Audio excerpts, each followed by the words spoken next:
rain beat against the windows of the abandoned warehouse, creating a haunting rhythm that seemed to echo the group's unease. A year had passed since their friend Alex's tragic death, and they had gathered to pay homage to his memory. The room was dimly lit, the flickering candles casting eerie shadows on the damp walls.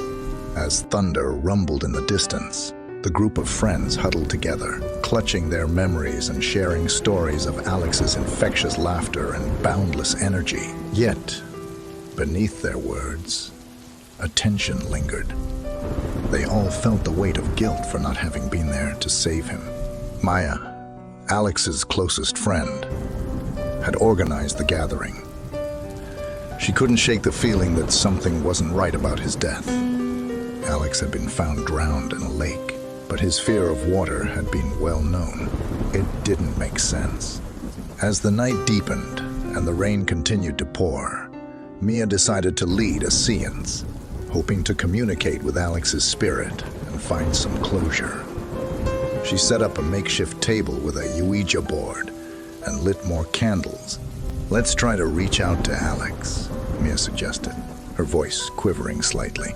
The group hesitated, exchanging uncertain glances.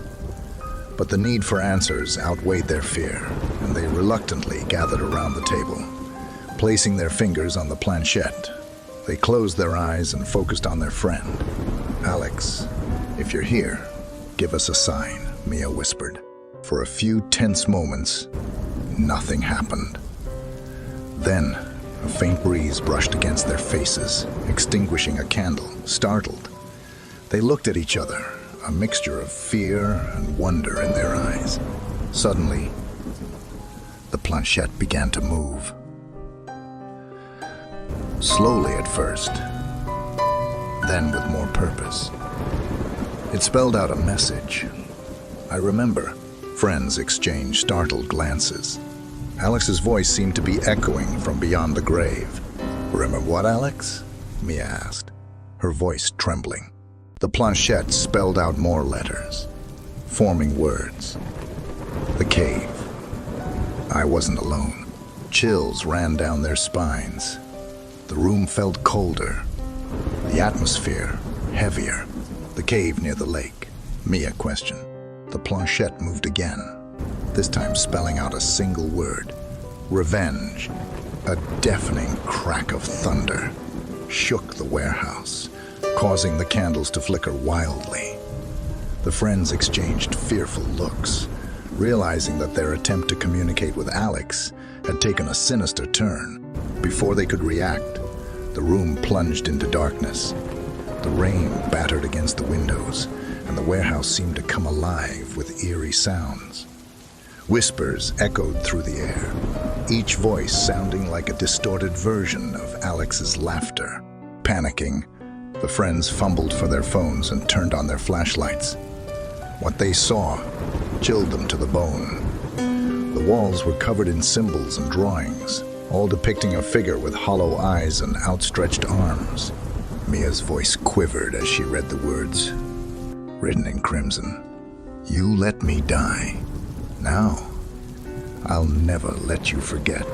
As if on cue, a cold wind swept through the room, extinguishing the remaining candles. The group huddled together, their breaths visible in the frigid air. "We need to leave. Now." Mia's voice was urgent. They raced toward the exit, their footsteps echoing in the darkness. But as they reached the door, a chilling voice whispered from the shadows, "You can't escape." Terrified, they turned to see a figure standing at the far end of the warehouse. It was Alex, or what remained of him. His eyes were vacant, his clothes tattered and waterlogged. As thunder roared overhead, the figure lunged at them. Screams echoed through the warehouse, merging with the cacophony of rain and thunder. In the aftermath, the warehouse stood empty, a chilling reminder of the group's attempt to connect with the other side.